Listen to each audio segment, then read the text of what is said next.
It's often imagined that atheists are in principle closed to spiritual experience.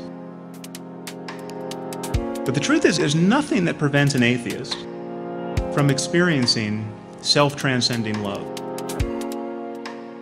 or ecstasy, or rapture, or awe. In fact, there's nothing that prevents an atheist from going into a cave for a decade and practicing meditation like a proper mystic. What atheists don't tend to do is make unjustified and unjustifiable claims about the cosmos on the basis of those experiences. There's no question that disciplines like meditation and prayer can have a profound effect upon the human mind.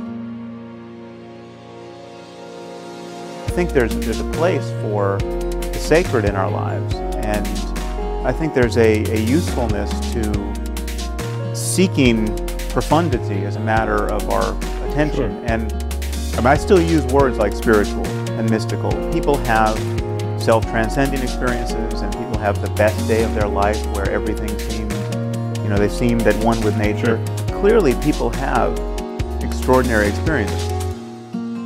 It's possible to feel that you're one with the universe and to lose your sense of boundary with the universe.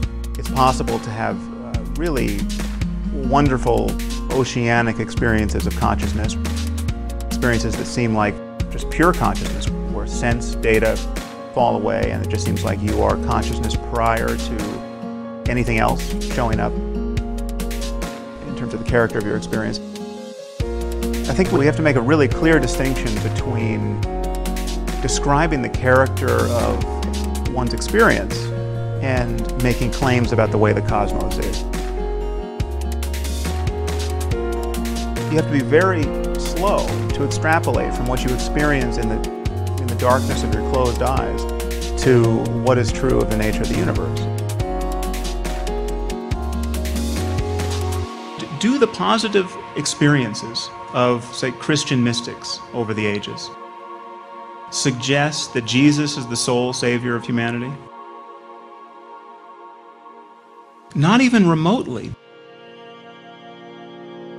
Because Christians have been having these experiences, but so have Buddhists and Muslims and even atheists. So there's a deeper reality here, and it makes a mockery of religious denominations.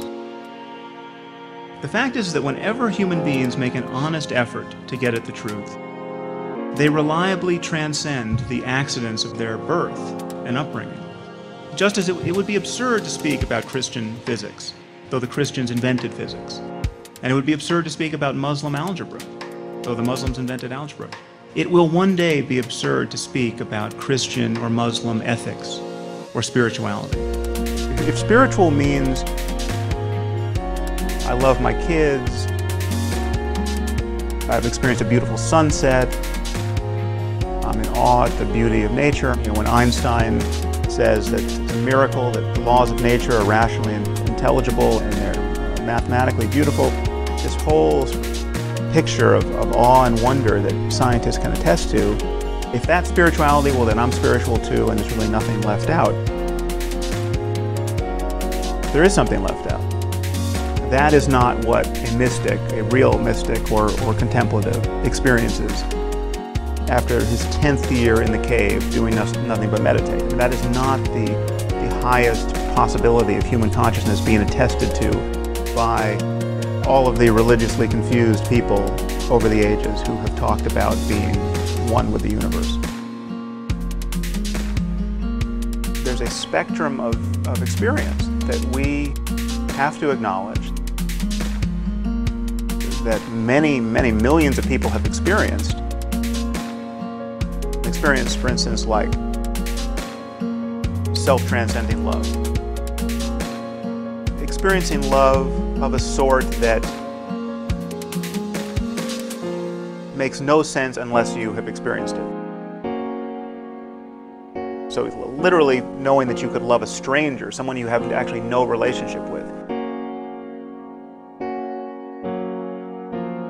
So my argument is that we have to avoid pseudoscience and we have to avoid pseudo-spirituality. We have to just become interested in the full spectrum of human experience and talk about it rationally. Well, I do agree with you. I could not possibly agree with you more.